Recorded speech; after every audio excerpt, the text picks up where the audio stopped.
Well, here we are again, Mike. How are you feeling, buddy? Yeah, man. I'm not gonna lie to you, man. I feel better than I did felt yesterday. That's for sure. But yeah, I didn't expect what we saw this last Sunday. I'll just put it that way. Yeah, Cardinals got their butts kicked as in the words of Buddy Ryan. It was a good old fashioned butt kicking, and we provided the butts.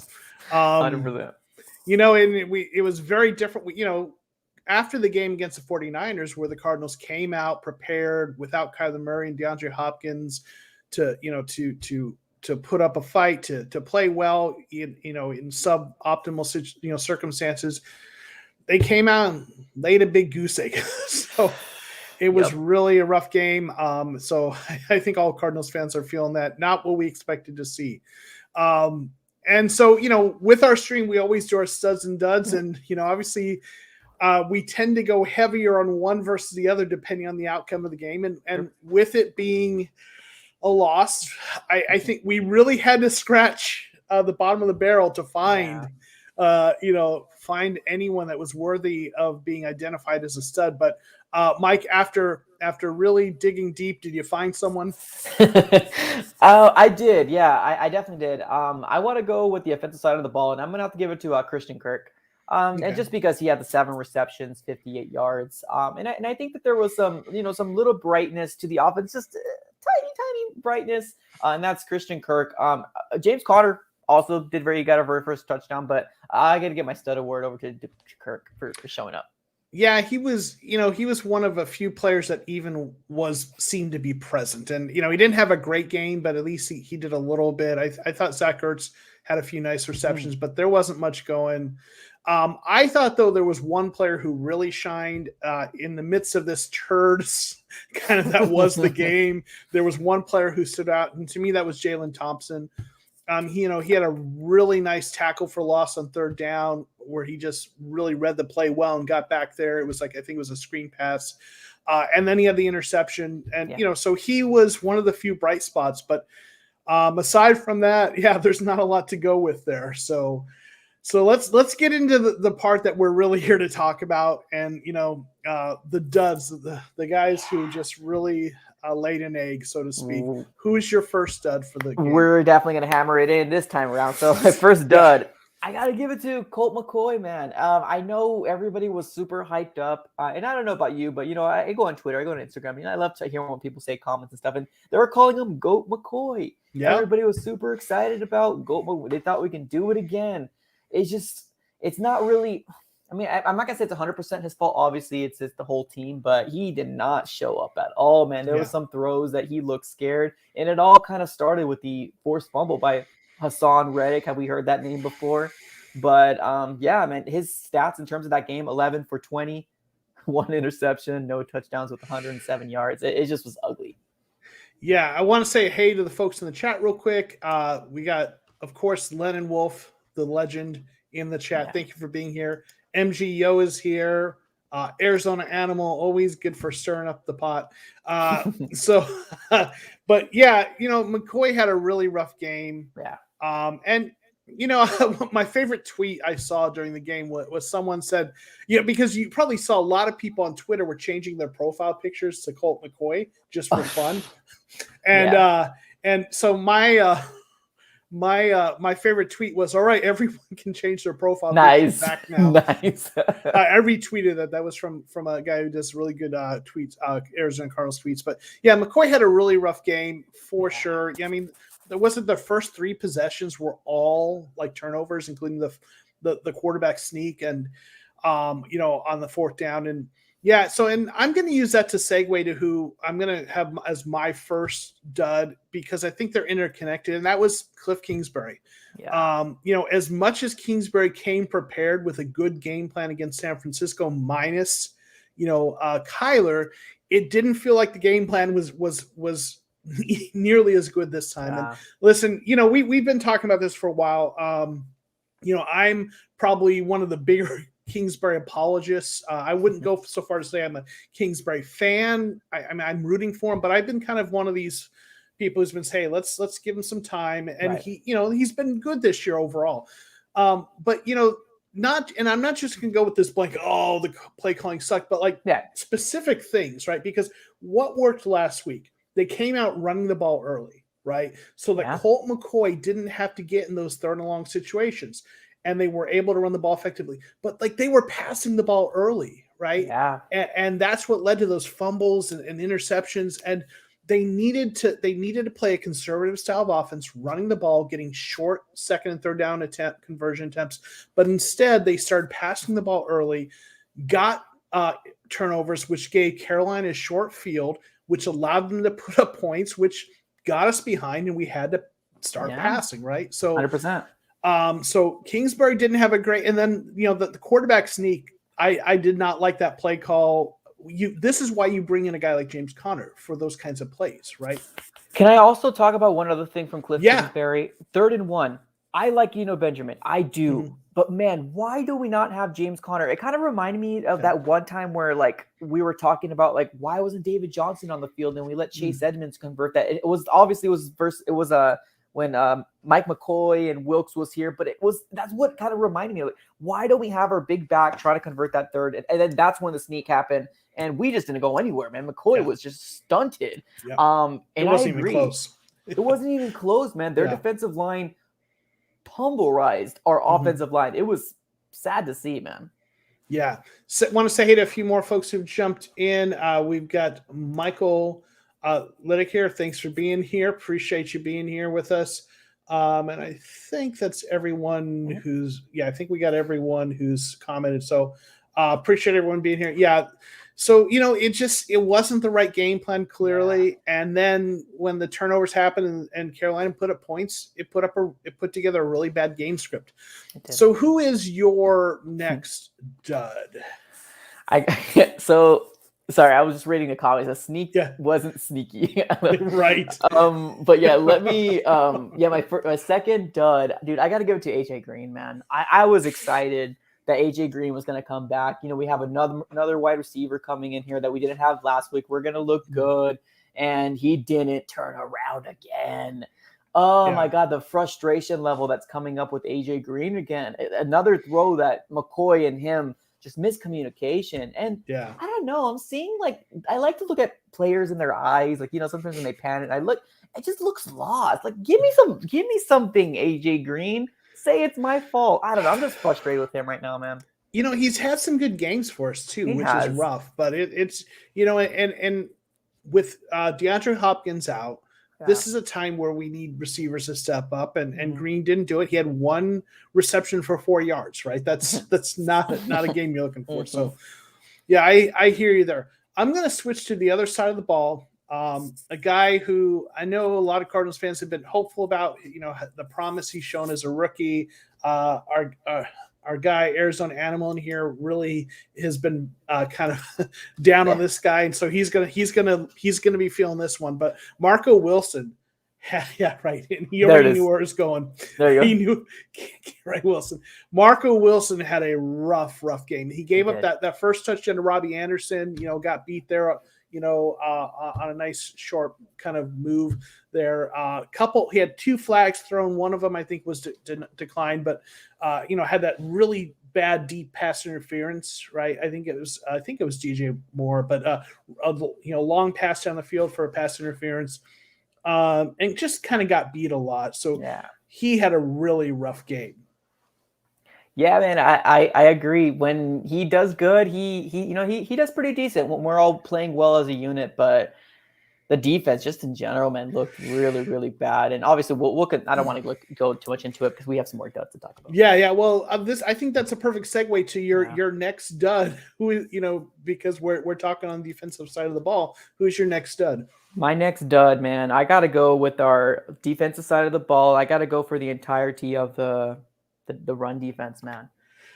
We see it time and time again, and I get it, man. I think we were all kind of buying into the Kool-Aid in terms of getting Fletcher Cox when you really broke it down, and other people were like, he's just too expensive. I get it, but we could have maybe done something else where we could have gotten a run stopper, and something that's plagued us on the 2 losses so far that we have with the Green Bay Packers, and then now the Panthers. They're doing the same thing. They're running the ball down our throats. They're not.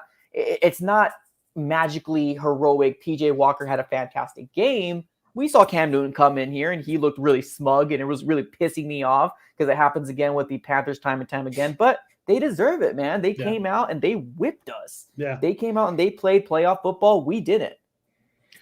Yeah. And, that run defense has been a problem all year. Yeah. And I did a really deep dive video on that a week or two ago where I kind of went into the numbers and talked about it. And, the run defense, when they stack the box, can be effective, but it's a little tough to do that. But the problem is, the way this team is kind of built this is they focus on the pass defense. Yep.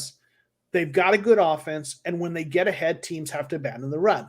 But when they get behind, like they did this time by 20 points, that game script is the worst game script possible. Ding. And they can't do that anymore. And they and the other team just keeps running the ball. And then when they keep turning over the ball. So, when their offense is working, this can work like it did against the Rams. The Rams yards per carry had the best game of anyone rushing against the Cardinals. Their average yards per carry were better than anyone else the Cardinals have played, but they were having to settle for field goals. Cardinals got ahead, and they didn't run in the second half. So that run defense. So they gave up 166 yards, and that was just bad.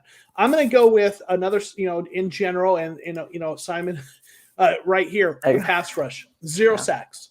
Yeah, 0 sacks on the day, against they were kind of going back and forth between the two quarterbacks, but they weren't going against like an elite quarterback, right? Nope. To get no pressure, that was bad. So all around, it was just a really bad day defensively. And going back to the run defense that you talked about, and I like what Len Wolf is saying here. He corrects his spelling, but Zaven Collins, Zaven Collins played like 20 something snaps, but he's been really good against the run, but they're not playing him a lot. And I'm just, they're giving the Isaiah Simmons treatment, where they're just kind of playing him some. And I know they like Jordan Hicks, and Jordan Hicks has actually played reasonably well this year, but I just feel like with the struggles they're having against the run, we need Zaven Collins in there more. So I don't know. No, I agree, man. I had a stream earlier today, and I actually, asked the people that were on my stream, what do you guys think about why we seen Zaven Collins? Do you want to see it? And some people were like, yeah, why not? And some people were like, I trust Vance Joseph. I think they're going to be able to get it right. But I'm like, at the end of the day, ladies and gentlemen, look where we're at right now. We're going to week 11.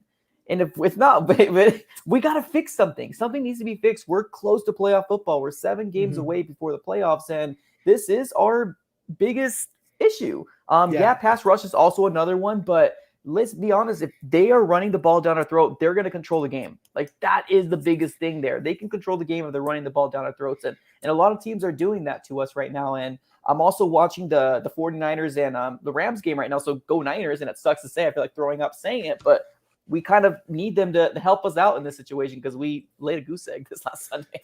Yeah, 100%. And, Michael here's got a good point. I mean, and we talked about this, I think a little bit last week. And, we were both on the, after week 1, that pay the man train and, but we've had to walk that back because Chandler hasn't done anything. Right. Yeah. And, he as much as people probably hate to admit it, he's starting to make Steve Keim look smart, You're right. For not rushing into the contract, 100% right. So we've got a question here, Simon, and if everyone's got questions, please get them in the chat. We're going to do Q&A for the next 15 minutes. Do you think this team has an ability to play from behind, or things don't go as planned? Great Mike, question. I'll let you kind of jump in first. Very good question. I think we do. I think we have the ability to come back from to any team. It's just, I don't know. I feel like when everything doesn't work our way, and we've seen probably the worst case scenario that just happened this last Sunday. And honestly, because the forced fumble, because we blinked our eye and it was 17-0, everything was thrown out. Like, anything that you can possibly think of was completely thrown out for this Arizona Cardinal team. And I think Cliff King's very panicked.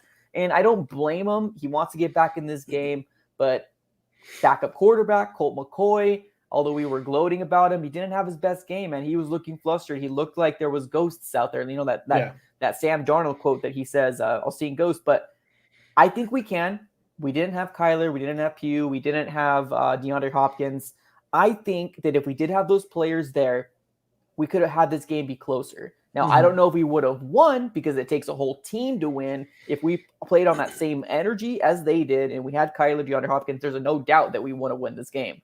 But from the get, that team was on fire, man. They were feeling that Cam Newton signing, and they had a whole new light.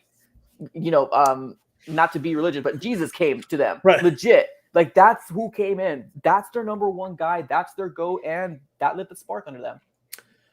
Yeah, I agree. This team is absolutely capable of playing from behind when they have Kyler Murray. Kyler Murray is a big play waiting to happen as much as any quarterback in the NFL. So you've got a guy with a big arm who can make big plays, but also can run when he needs to. They have an explosive offense when he's healthy.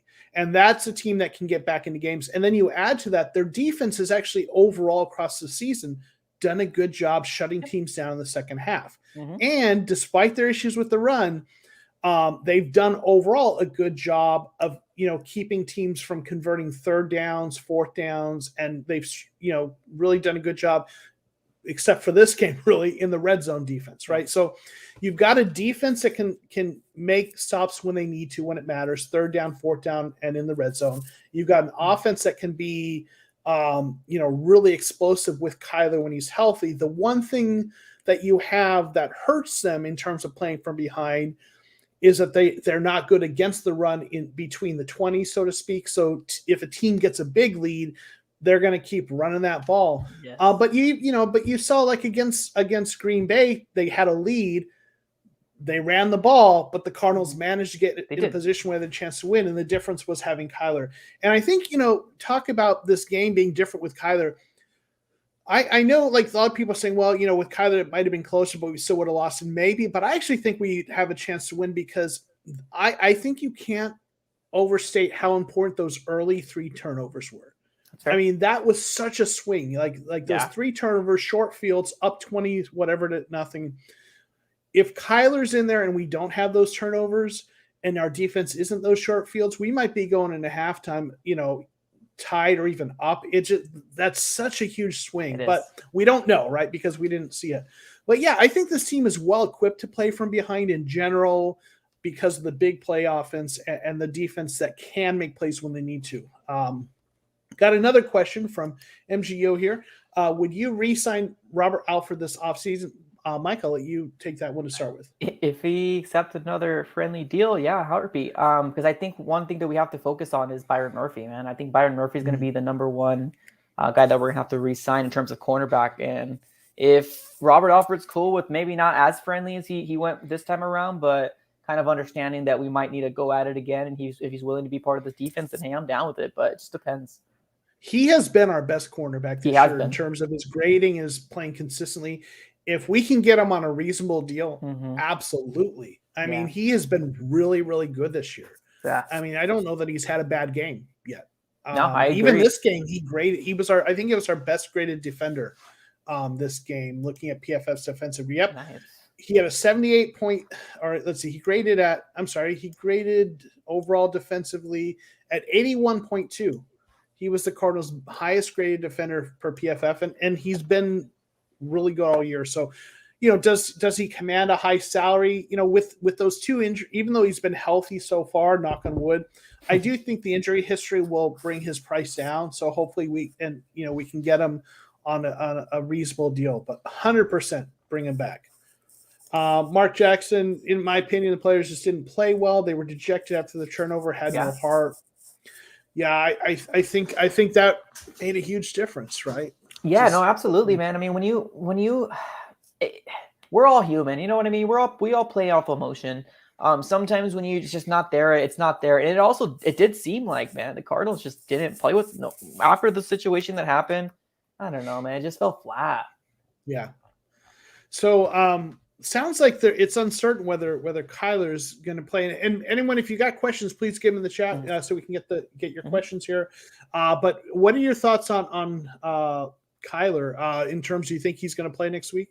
I think so. I do. I don't know. Like, it's so crazy because I know when he had the ankle injury, I thought he was good to go the next week, and I completely backed the Cardinal organization from sitting him out from the 49er game and the Panthers game. Completely back it. Obviously, it worked out to our advantage. We're 1-1, and with the backup quarterback, that's not so bad. We're 8-2, so I mean, we can't really have too much to complain about. Yeah, it sucks that we lost the way we did, got punched in the mouth, but I do think Kyler can come back. I really do, and hopefully he's gonna be able to light it up, man, because we need it.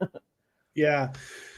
Yeah, and I think it's one of those things where, like, if you step back and you said, okay, you're going to have to sit Kyler for 2 games, and you're going to go 1-1 with Colt McCoy as your quarterback. You're going to win one, you're going to lose one. Do you take that at this point? And I think most of us say, sure, right? Yeah. Like we're 8-2, and especially look at last year, the way we lost those 2 games late in the season without, I think we'd all look at that and say, wow, okay. I guess bringing in Colt McCoy was a good move, because last year we lost 2 games against teams that had their own backup quarterbacks, and we went 1-1. I'll take it. But because it's so fresh, having just experienced a butt whooping like we saw, we're all in our feelings about this. We are, and I know I heard people saying, cut Colt McCoy. We need to bring someone else in. He's a backup for a reason. Yeah. If a backup's able to play if a backup could play the way he played against 49ers every week, he'd be a starter. They're not a backup, right? Yeah, exactly. So that's we got from our backup what you expect to get from a backup. They're going to come in, they'll have some good games, bad games, right? So 100%. Yeah, go ahead. Sorry. My bad. So yeah, I was actually hosting a watch party. Okay. And I don't know how to tell you how I felt during this watch party, especially after, because it was over. Like, let's be honest, like, no energy. And I had to just consistently be like, all right, comeback season. Let's do this, boys. So and I know deep down that this game was done. Like, it was absolutely done to see it. But a lot of people were saying, bring Chris Streveler in. I was like, guys, let's really focus on this. It's funny because Colt McCoy, like, he's the dude. He's the backup quarterback. That's who it is. We seen Chris Streveler. I wasn't really impressed. I thought it was kind of funny that Cliff Kingsbury said, I think he did better than last year. I'm like, he didn't give us anything last year, so I guess he's a little bit better. But Colt McCoy's our backup. I have no doubt. Nothing's going to change my mind. The most popular guy on the team is always the guy on the bench when the guy in the game is struggling. You know what I'm saying? And Colt McCoy was struggling really bad. So but I remember what Chris Streveler gave us. So, so yeah, it wasn't better. So, Chaser Alex asking, and I know we were kind of talking about this. Do you think, I think if Kyler played, if he played with his ankle hobbled, then no. But if he were healthy enough to play and be effective, I think we had the game went bad, but I don't think we would have had those 3 turnovers. And I think we'd have a chance to win. So I think yes. What do you think? Do you think we would have won with a healthy Kyler? Being the circumstances, so let me put like Kyler Murray in there. I'm assuming DeAndre Hopkins too. I'd say, I don't know. Like, it's hard for me to say yes because of what we saw. If this was a game that we were looking at 31 to like 21, 24, that I would have been a heartbeat. But we got an old-fashioned butt whooping. Yeah. I think Kyler Murray would have kept his game close, but there was a hype moving train that came our way, and I don't think we were prepared to see what came our way. And that was the Panthers had a really good game plan. They brought, Cam Newton, and they were feeling themselves. And that's their life raft, man. That team was drowning. That team was drowning in the ocean, and they got their life raft, and that was Cam Newton, and he got 2 touchdowns on us. 2 touchdowns. Yeah. Yeah. Rushing and then passing. Right. Quick question here. Where Hopkins was on the sidelines. I saw I saw a few clips of him. So he was on the sidelines. Yep. So yeah. Let's see. I think Cam Newton threw a wrench in the game plan. You really need to defend him differently. I wasn't expecting to make plays. Yeah, he made plays running and throwing. Right now, they had him only in there for, he was 3 of 4 for 8 yards, 1 touchdown. But he threw that one that led to the deep PI, that pass interference. So, yeah. I think we both kind of would have known that, like, I didn't think he was going to be a starter. Like I was like, it's too quick. It's too fast for him to know the playbook, but he is going to be in this game. He's going to be in those, run plays, that type of stuff. And the moment I saw him in the red zone, I was like, he's going to run this ball and this defense needs to prepare. And it happened again the second time. And I was like, they're not going to run the ball. It's going to be a fake and they're going to throw it in. And that's exactly what happened. It's like, it was storybook. And we just allowed it. Yeah. Colt looking every bit of Texas quarterback. Thanks for being here, Jake. Now, Brett Hudley was great. Why let him go? Money, not a veteran. Now, there was a little off the field stuff. Wasn't it? It was off the field, So some issues off the field. Yeah, so not enough that he's out of the league, but sometimes you need a fresh start or so a new change of scenery. But I don't agree with the idea that he was great. He was okay. I mean, he was a backup quarterback, but he hasn't. I'd say he had the one game I think against Seattle where they did win, but he ran the ball more than he threw it. He was better than Strevler. Oh, for sure, 100%. Yeah, for sure. So, Mike, what do you think about the Seattle game coming up? I'm excited, man. I'm honestly really excited. I know we most likely will be playing Russell Wilson. And Russell Wilson played against the Green Bay Packers. And I think that Green Bay Packers defense is actually underrated. I think they're actually pretty decent. But they held them to 0 points? Then they lose like 17-0, like 2 interceptions or something like that. Russell Wilson did not have a good game. It could very well be his hand, finger, whatever it is. He can still be hurt. I don't know. Yeah. We're going into Lumen Field. We always have good success. We just came off a butt whipping. Good teams don't lose 2 games in a row. And I don't want to lose and go into the bye week. So the Cardinals need to pull this stuff together and get it right. Yeah, and we're not sure if Kyler will be playing. So if he doesn't, that could be tough. I don't like our chances with Kyler on the sidelines. That's for sure. No, 100%. But especially with Russ, coming back, can we trade for Teddy B? Put him on defense, he'd be better than what we have. Well, no, we can't. Because the trade deadline's passed. Yeah. So that's long gone, man. Yeah. I wish. Got another question here from Simon. Would you rather re-sign McCoy, Strevler, or take the mystery box and sign another backup? Give me the mystery box. Let me see what else we got out there. Honestly, I like McCoy. I think he's cool. Strevler, I'm done. I didn't even want him to make the 53-man roster. Yeah. But Cliff Kingsbury has some sort of blackmail, or Strevler's got some sort of blackmail over Cliff or something. He's got pictures. He's got pictures or something of him, so he had to bring him back. McCoy, I like what he's doing, but if we have somebody else out there, I would be a little intrigued. I like McCoy. Again, yes, it was horrible yesterday. A week ago, it was good. I like what he brings as a veteran, as a mentor for Kyler, someone Kyler will listen to.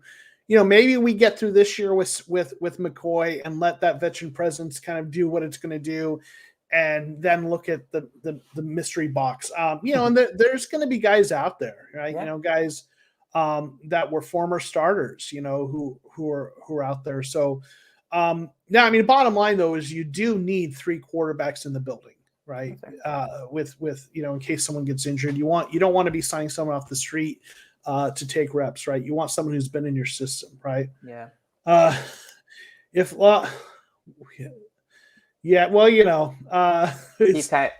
Kime's got pictures. Steve Kime's got pictures. Yeah. Here's the reality, and this. Come on, the way the world works is people in more powerful positions get longer leashes. People who can, a starting quarterback gets a longer leash than a backup quarterback. Mm-hmm. That's just, we know that. It's life. May not be fair or right, but it is what it is. Yeah. Mystery box equals Jimmy G. I'll take him. $2. Oh, man. Well, listen, he'd be a better backup quarterback, but in terms of his ability to throw the ball, but his ability to stay healthy. True.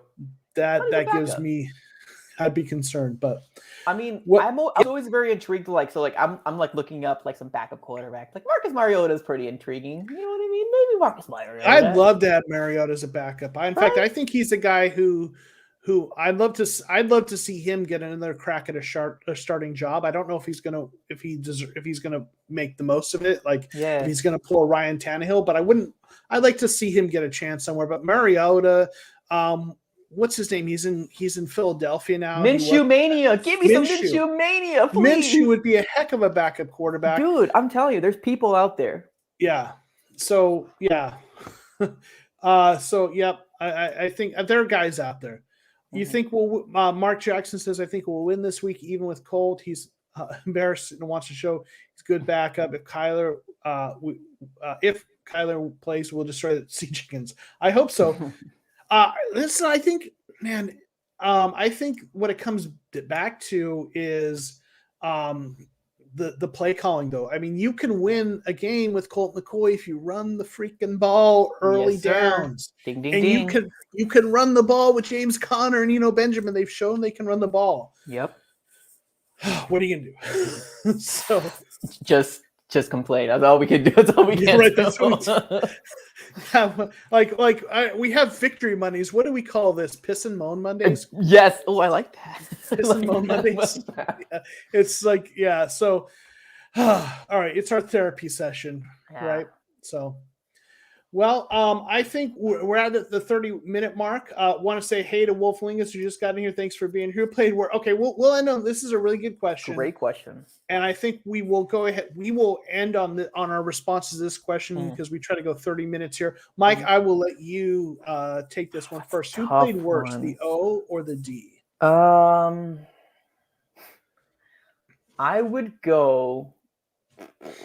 I'll go the offense. I'll go offense because I feel like it also did play a part as to why the defense crumbled towards the end. So I'm going to start off I'm going to go for offense. Completely agree. I think the offense had the worst game. I think the offense putting the defense in those really bad short fields, right, with those turnovers is part of the reason the defense was as bad as they were. Mm-hmm. And those 3 turnovers led to 20-something points. The Cardinals only gave up 14 points after that, which is not great, but it's the offense set the tone for this turd sandwich, and it was the offense that there's so many other expletives. Can we make a petition? What's Can we make a petition? Can we start seeing Zaven Collins, please? That'd be great. Please, yeah. Can we see a little more Zaven in there because he's actually played well when he's in there? Please. Yeah. Show me more Zaven. I'll sign that petition. Awesome. All right. Well, Mike, it's always good to hang out with you, although Victory Mondays are better than Piss and Moan Mondays. But nonetheless, it's good to commiserate. Yeah. So we'll do this next week, and then after that, it's bye week, so we'll take the week off. But hopefully we can be back for another Victory Monday. If not, we'll have our therapy session. So we appreciate you all being here.